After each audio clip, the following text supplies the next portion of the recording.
Sa ngalan ng Ama at ng Anak at ng Espiritu Santo, Amen. sumainyo ang Panginoon. At sumayo rin. Mga kapatid, aminin po muna natin pagsisihan ng ating mga kasalanan upang tayo po'y maging marapat gumanap sa banal na pagdiriwang. Inaamin ko Sa makapangyarihang Diyos at sa inyo mga kapatid, na lubha akong nagkasala sa isip, sa salita, sa gawa at sa aking pagkukulang. Kaya isinasamo ko sa mahal na Birheng Maria, sa lahat ng mga anghel at mga banal, at sa inyo mga kapatid, na ako'y ipanalangin sa Panginoong ating Diyos. kaawaan tayo ng makapangyarihang Diyos, patawarin sa ating mga kasalanan at patnubayan sa buhay na walang hanggan. Amen. Panginoon, kaawaan mo kami. Panginoon, kaawaan mo kami. Kristo, kaawaan mo kami. Kristo, kaawaan mo kami. Panginoon, kaawaan mo kami. Panginoon, kaawaan mo kami. Manalangin tayo. Ama naming makapangyarihan, loobin mong kami tuwangan ng banal na panalangin ng mahal na Birhen. Sa tulong nito kami naway pagindapating makasapit sa banal na bundok na si Hesukristo kasama ng Espiritu Santo magpasawalang hanggan. Amen. Magsipo muna po ang lahat. Pagbasa mula sa aklat ni Propeta Isaías. Nang kapanahunan ni Akas, na anak ni Hotam, at apo naman ni Osias, na hari ng Huda, ang Jerusalem ay sinalakay ni Rezin, hari ng Syria, at ni Peka, anak ni Ramalias, hari ng Israel. Ngunit hindi sila nagtagumpay. Nakaabot sa sambayanan ni David ang balitang nagkasundo na ang Syria at Israel. Kaya't ang hari, gayon din ang buong bayan, ay nanginig sa takot na animoy mga punong kahoy na iniuugoy ng hangin. Sinabi ng Panginoon kay Isaías, "Isama mo ang iyong anak na si Sear-Hasub at salubungin ninyo si Akas. Matatagpuan niyo siya sa may dulo ng padaluyan ng tubig, mula sa tipunan ng tubig sa itaas, at sa daang patungo sa bilaran ng damit. Ganito ang sabihin mo sa kanya, humanda ka, pumanatag ka at huwag matakot. Huwag masisira ang loob mo dahil sa nag-aalab na puot ni Rezin ng Syria at ng anak ni Remalias. Ang dalawang iyan ay parang dalawang kahoy na umuusok ngunit di nagdidingas. Nagbalak ng masama laban sa iyo ang Syria, ang Israel at ang anak ni Remalias. At kanilang sinabi, lusubin natin ang Huda, pasukuin natin at sakupin, papaghariin natin doon ang anak ni Tabeel. Akong Panginoon ang nagsasabing, hindi na ito mauulit. Pagkat ang Syria ay mahina pa sa Damasco, na punong lungsod niya, at ang Damasco ay mas mahina kay Haring Rezin. Ang Israel naman, mawawasak sa loob ng 65 araw. Malakas pa sa Israel ang Samaria na kanyang punong lungsod. At ang Samaria ay hindi lalakas kaysa kay Haring Peka. Ikaw ay mapapahamak pag hindi na natili ang iyong pananalig sa Diyos. Ang salita ng Diyos. Salamat sa Diyos. Ang Diyos ang siyang nagtatanod sa kanyang banal na lungsod. Ang Diyos ang siyang nagtatanod sa kaniyang banal na lungsod. Dakila ang poon, dapat pupurihan. Sa lungsod ng Diyos, bundok niyang banal. Ang bundok ng Siyon, tahanan ng Diyos, ay dakong mataas na nakalulugod. Ang Diyos ang siyang nagtatanod sa kaniyang banal na lungsod. Bundok sa halaga ng galak ng ungdulot. Sa lahat ng bansa nitong sangsinukob. Sa pili ng Diyos, ligtas ang sinuman sa loob ng muog ng banal na bayan. Ang Diyos ang siyang nagtatanod sa kaniyang banal na lungsod. Itong mga hari ay nagtipon-tipon upang sumalakay sa bundok ng Siyon. Sila'y nagulat nang ika'y mamasdan, pawang nagsitakas at nahintakutan. Ang Diyos ang siyang nagtatanod sa kaniyang banal na lungsod. Ang nakakatulad ng pangamba nila ay ang pagluwal ng butihing ina. Sa hanging amihay, kanyang winawasak ang naglalakihang barkong naglalayag. Ang Diyos ang siyang nagtatanod sa kaniyang banal na lungsod. Magsitayo na po ang lahat.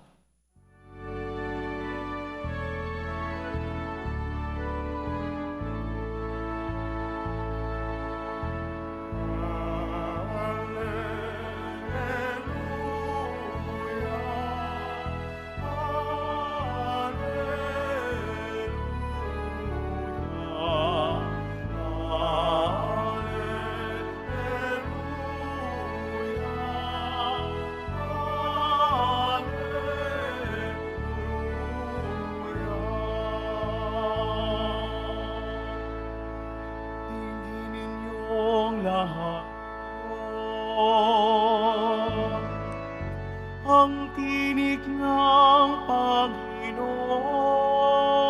Panginoon sa loob na makina ko.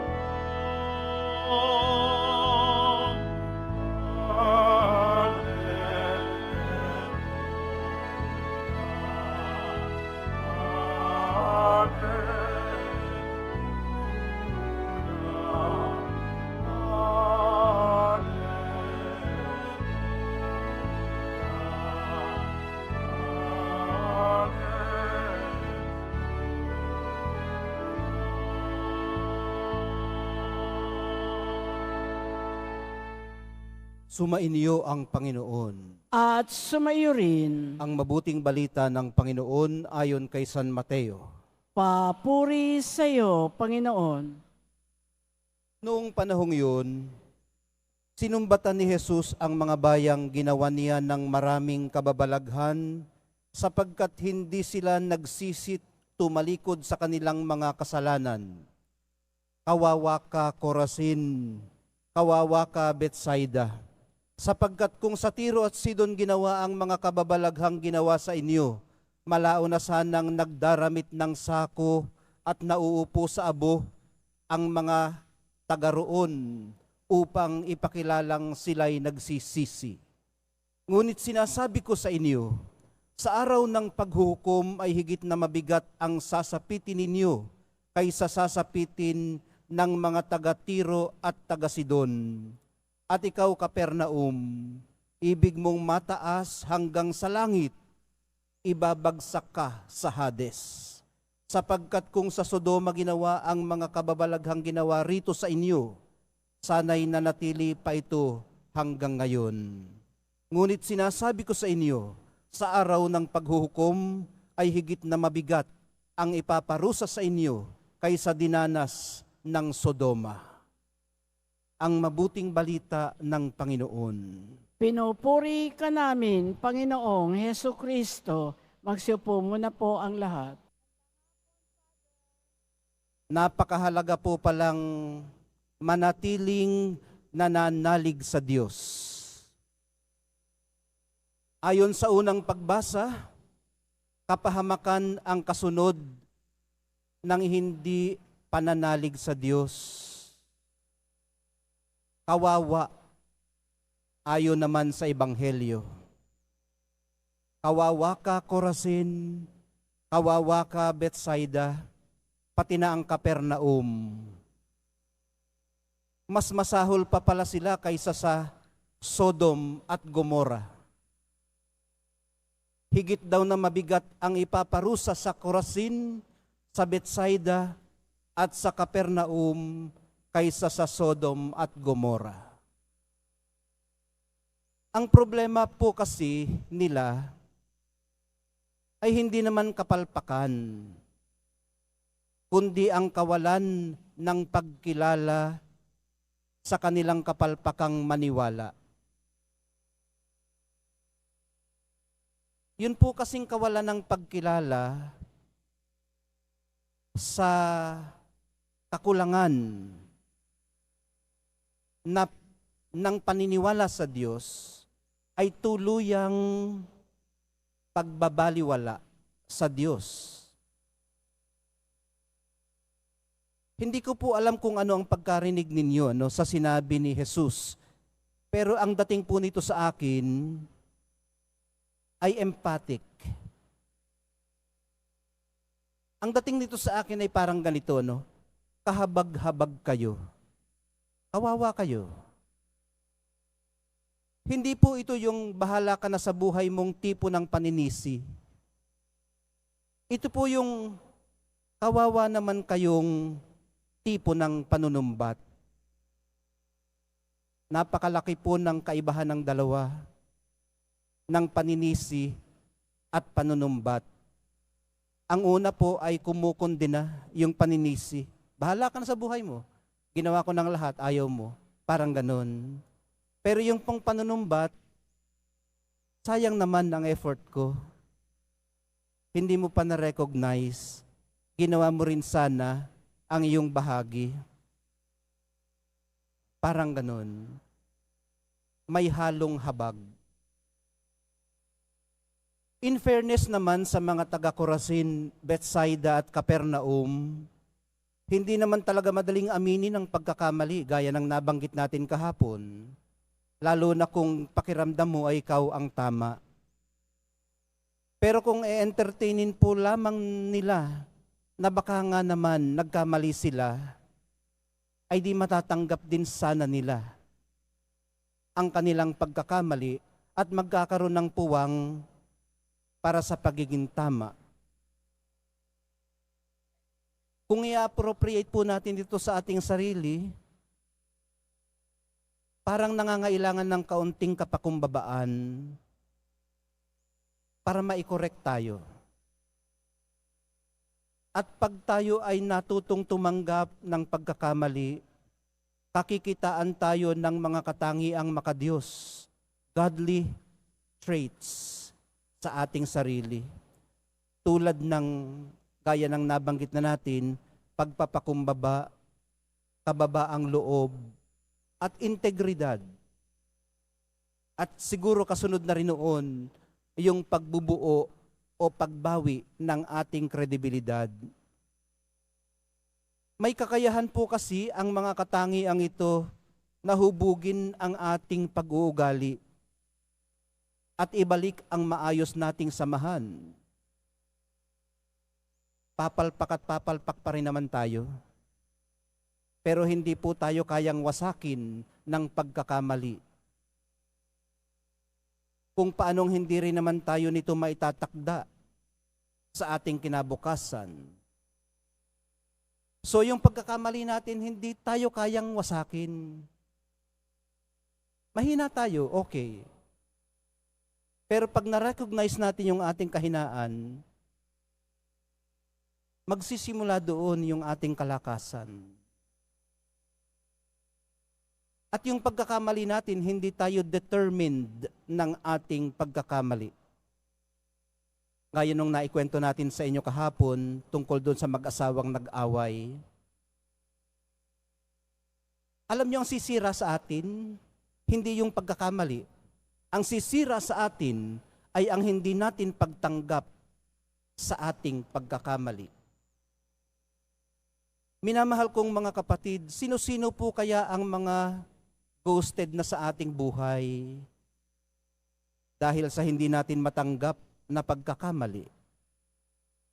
Ano po kaya ang napakalaki nating pagkakamali sa isa't isa na sukat humantong sa pinakamalupit na pwede nating ipataw sa isa't isa? Ang indifference. Sa misang ito, mga kapatid, mabuti siguro kung masuri natin ang ating konsyensya. Ano yung mga kailangan nating lunukin? Ano yung mga kailangan nating aminin at tanggapin sa ating sarili? Kasi may mga mas mahalaga pa po kaysa sa pagiging tama, lagi.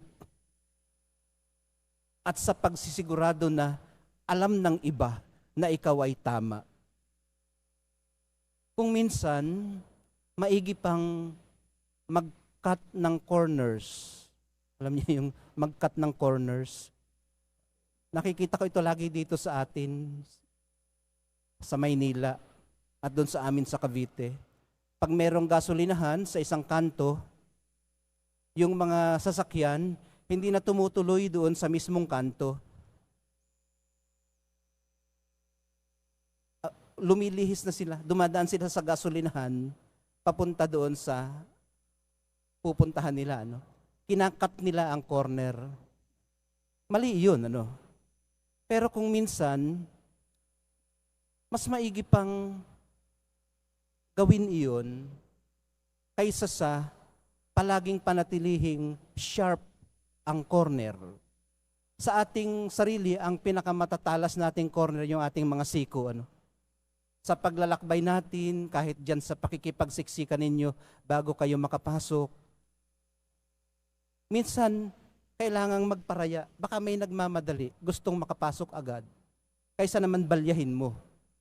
Baka bumagsak pa, ay mahina. Diba? Matilos kasi ang siko natin.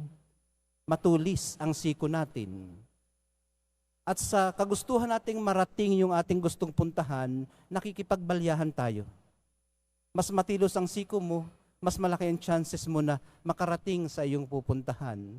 Pero mas marami ang chances mo din na makapangbalya ng kapwa-tao. Sa misang ito, mga kapatid, nawa ay maturuan tayo ng ating mahal na poong Jesus Nazareno na sa halip na mang-intimidate ng kapwa, ay maawa sana, umunawa. At kung kinakailangan na pumasok sa isang kompromisong hindi naman mapapasakripisyo ang sarili mong mga pagpapahalaga at prinsipyo. Kaunting pagbibigay, kaunting isod lang, kaunting pasensya. At yung awang yun, kahit mai-express natin yun sa paraang panunumbat, ay okay lang. Dahil gaya ng nabanggit natin kanina, ang panunumbat sa paraang ginawa ni Jesus ay emphatic, may habag at motivated ng pagmamahal, hindi paninisi. Pero matutunan dinawa nating gawin ito ng punong-puno ng pangunawa. Gabayan nawa tayo ng Espiritu Santo sa pagsasaayos ng ating mga ugnayan. Ito rin nawa ang patibayin ng banal na Eucharistia. Maturuan nawa tayo ng mahal na Birheng Maria, Reyna at Mutya ng Carmelo, na isaloob ang lahat ng ito at hindi magsukli ng kapareho. Mahal na poong Jesus Nazareno, pagbuklurin niyo po kami.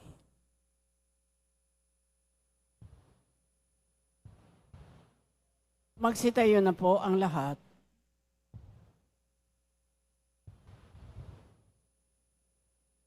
Minamahal kong mga kapatid, manalangin tayo sa Diyos Ama habang pinararangalan natin si Maria, ang Birhen ng Carmelo.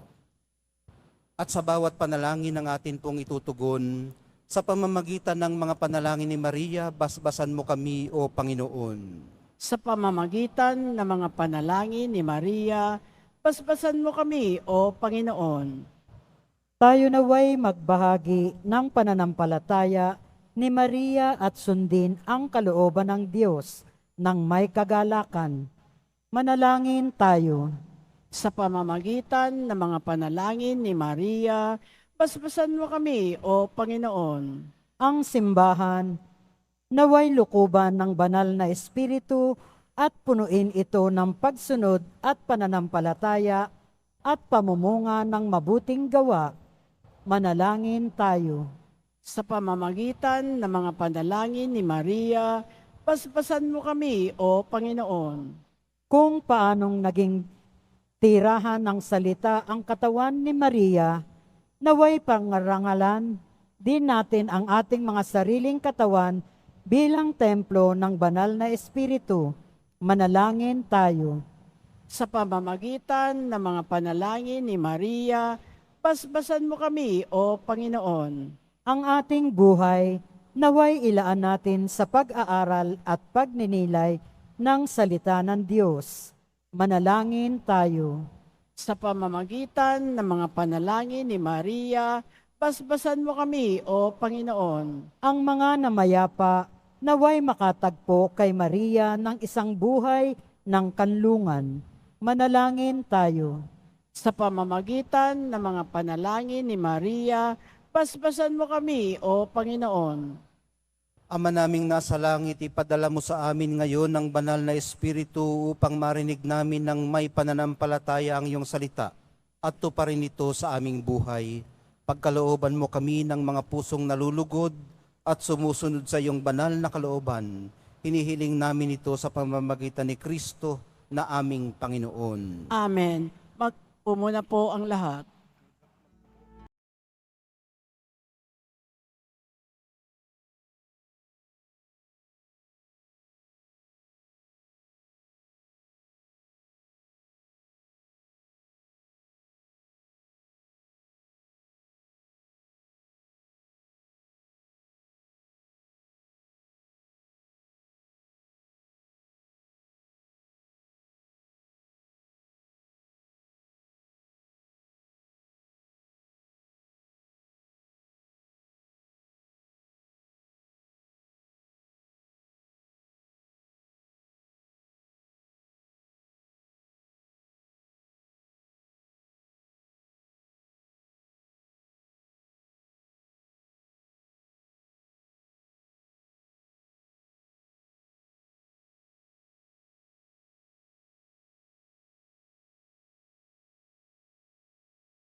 Magsitayo na po ang lahat. Manalangin po kayo mga kapatid upang itong ating paghahai kalugdan ng Diyos Amang makapangyarihan. Tanggapin nawa ng Panginoon itong paghahain sa ating mga kamay, sa kapurihan niya at karangalan, sa ating kapakinabangan at sa buong sambayanan niyang banal.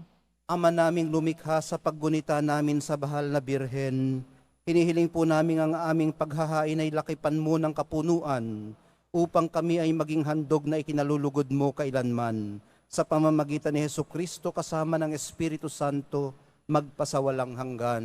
Amen. Sumainyo ang Panginoon. At sumayo rin, Itaas sa Diyos ang inyong puso at diwa. itinaas na namin sa Panginoon. Pasalamatan natin ang Panginoong ating Diyos. Marapat na siya ay pasalamatan. Ama naming makapangyarihan, tunay ngang marapat na ikaw ay aming pasalamatan, ngayong pinararangalan ang mahal na Birheng Maria. Bukod mong pinagpala sa babaeng lahat, ang mahal na Birheng totoong mapalad, na iyong piniling maging ina ng iyong anak, noong isugo mo siya bilang aming Mesiyas. Sa kapangyarihan ng Espiritong Banal, ang mahal na Birheng Maria ay naging inang tunay ng iyong anak na kanyang isinilang bilang liwanag nitong sanlibutan. Kaya kaisa ng mga anghel na nagsisiawit ng papuri sa iyo, nang walang humpay sa kalangitan, kami nagbubunyi sa iyong kadakilaan. Santo, Santo, Santo, Panginoong Diyos ng mga hukbo, napupuno ang langit at lupa ng kadakilaan mo, usana sa kaitaasan, pinagpala ang naparirito sa ngalan ng Panginoon, usana sa kaitaasan, magsiluhod po ang lahat. Ama naming banal, ikaw ang bukal ng tanang kabanalan, kaya't sa pamamagitan ng iyong Espiritu, gawin mong banal ang mga kaloob na ito, upang para sa amin maging katawan at dugo ng aming Panginoong Hesukristo. Bago niya pinagtiis ang kusang loob na maging handog, hinawakan niya ang tinapay. Pinasalamatan kaniya. Pinaghati-hati niya iyon, iniabot sa kanyang mga alagad at sinabi, "Tanggapin ninyong lahat ito at kanin. Ito ang aking katawan na ihahandog para sa inyo."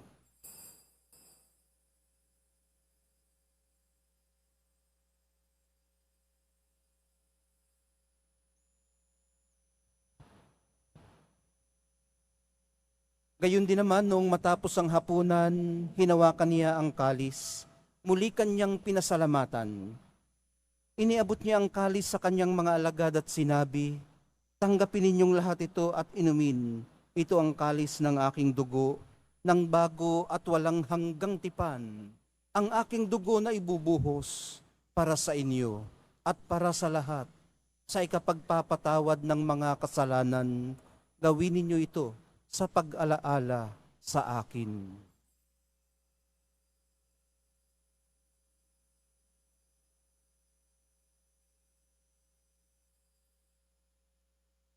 Magsitayo na po ang lahat. Ipagbunyi natin ang misteryo ng pananampalataya. Si Kristo'y namatay, si Kristo'y nabuhay, si Kristo'y babalik sa wakas ng panahon. Ama, ginagawa namin ngayon ang pag-alala sa pagkamatay at muling pagkabuhay ng iyong anak. Kaya tiniaalay namin sa iyo ang tinapay na nagbibigay buhay at ang kalis na nagkakaloob ng kaligtasan. Kami nagpapasalamat dahil kami iyong minarapat na tumayo sa harap mo para maglingkod sa iyo. Isinasamo namin kaming magsasalo-salo sa katawan at dugo ni Kristo ay mabuklod sa pagkakaisa sa pamamagitan ng Espiritu Santo. Ama, lingapin mo ang iyong simbahang laganap sa buong daigdig. Puspusin mo kami sa pag-ibig, kaysa ni Francisco na aming Papa at ni Jose na aming Obispot ng Tanang Kaparian. Alalahanin mo rin ang mga kapatid naming nahimlay nang may pag-asang sila'y muling mabubuhay, gayon din ang lahat ng mga pumanaw. Kawaan mo sila at patuloyin sa iyong kaliwanagan. Kawaan mo't pagindapatin kaming lahat na makasalo sa iyong buhay na walang wakas. Kaisa ng mahal na Birheng Maria, Reyna at Mutya ng Carmelo, ng kabiyak ng puso niyang si San Jose, kaisa ng mga apostol ni San Juan Bautista at ng lahat ng mga banal na namuhay dito sa daigdig ng kalugod-lugod sa iyo. May pagdiwang nawa namin ang pagpupuri sa ikararangal mo sa pamamagitan ng iyong anak na aming Panginoong Hesukristo. Sa pamamagitan ni Kristo, kasama niya at sa Kanya, ang lahat ng parangal at papuri ay sa iyo, Diyos Amang makapangyarihan, kasama ng Espiritu Santo, magpasawalang hanggan. Amen. Sa tagubili ng mga nakagagaling na utos at sa turo ni Jesus na Panginoon natin at Diyos, ipahayag po natin ng lakas loob. Ama namin, sumasalangit ka. Sambahin ang ngalan mo, mapasa amin ang kaharian mo, sundin ang loob mo dito sa lupa para ng sa langit. Bigyan mo kami ngayon ng aming kakanin sa araw-araw at patawarin mo kami sa aming mga sala para ng pagpapatawad namin sa nagkakasala sa amin, at huwag mo kaming pahintulot sa tukso at at iadya mo iadya kami mo sa lahat ng masama. Hinihiling po namin kami iadya sa lahat ng masama, pagkalooban ng kapayapaan araw-araw, iligtas sa kasalanan, at ilayo sa lahat ng kapahamakan, samantalang aming pinananabikan ang dakilang araw ng pagpapahayag ng tagapagligtas naming si Hesukristo. Sapagkat iyo ang kaharian at ang kapangyarihan at ang kapurihan magpakailanman. Amen. Panginoong Hesukristo, sinabi mo sa iyong mga apostol, kapayapaan ang iniiwan ko sa inyo, ang aking kapayapaan ang ibinibigay ko sa inyo. Tunghayan mong aming pananampalataya at huwag ang aming pagkakasala. Pagkalooban mo kami ng kapayapaan at pagkakaisa ayon sa iyong kalooban, kasama ng Espiritu Santo, magpasawalang hanggan. Amen. Ang kapayapaan ng Panginoon ay laging sumainyo. At sumaiyo rin. Magbigayan po kayo ng kapayapaan sa isa't isa.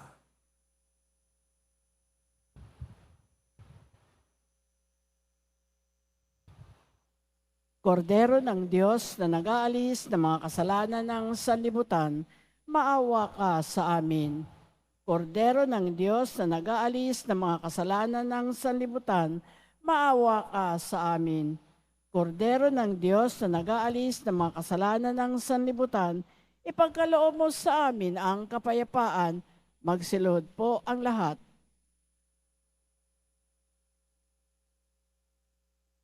Ito ang kordero ng Diyos. Ito ang nag-aalis ng kasalanan ng sanlibutan. Mapapalad ang mga inaanyayahan sa piging ng kordero. Panginoon, hindi ako karapat-dapat na magpatuloy sa iyo, ngunit sa isang salita mo lamang ay gagaling na ako.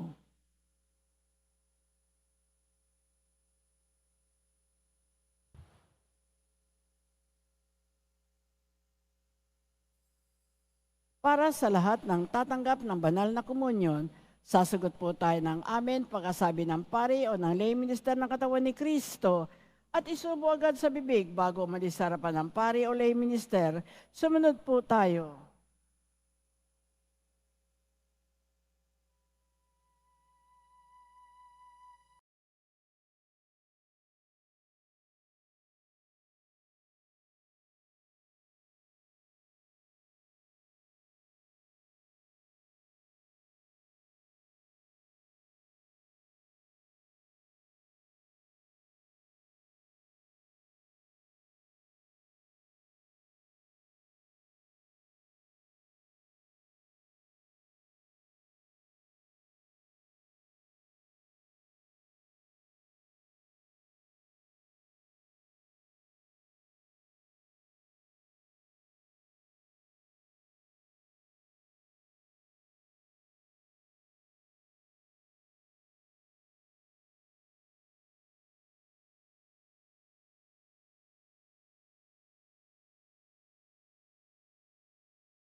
Manalangin tayo. Ama naming mapagmahal, ang aming pagsasalo sa haing nagbibigay buhay sa paggunita namin sa mahal na ina ng iyong anak ay magdulot nawa sa amin ng iyong kagandahang loob upang lagi naming madama ang iyong paglingap sa pamamagitan ni Hesukristo kasama ng Espiritu Santo magpasawalang hanggan. Amen. Sumainyo ang Panginoon. At sumaiyo rin. Mahal na pong Jesus Nazareno, Inihayag mo sa pamamagitan ng krus ang walang maliw na pag-ibig ng Diyos sa sangkatauhan. Pakinggan mo ang kahilingan ng iyong angkan na nagsusumamo sa iyo. Makamtanawa nila ang inyong katugunan at tanggapin ang kasagutan na may utang na loob na tinatanaw. Basbasan din po ninyo ang daladala nilang mga imahen at dasalan. Sa pamamagitan ng bendisyon na ito, naway maalala nila ang mga pangako nila noon sa binyag na ikaw ang kanilang iibigin at paglilingkuran bilang Panginoon magpasawalang hanggan. Amen. At pagpalain kayong lahat ng makapangyarihan at mapagmahal na Diyos, Ama, Anak, at Espiritu Santo. Amen. Humayo kayong taglay ang kapayapaan ng Poong Jesus Nazareno. Salamat sa Diyos.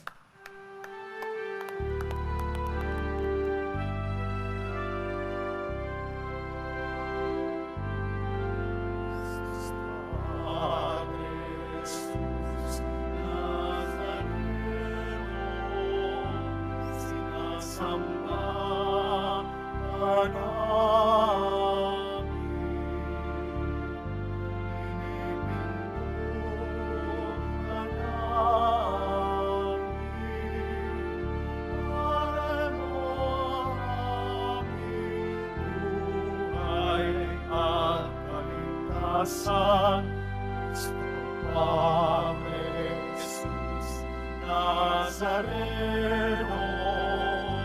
iligtas mo kami sa kasalanan.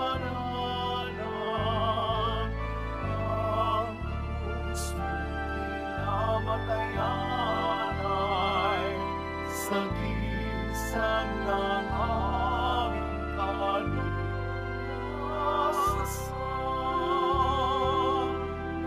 Nuestro Padre Jesús Nazareno, inarapan ka namin. Nuestro Padre Jesús Nazareno, inarapan ka namin. Nuestro Padre Jesús Nazareno, inarapan ka namin. Nuestro Padre Jesús Nazareno,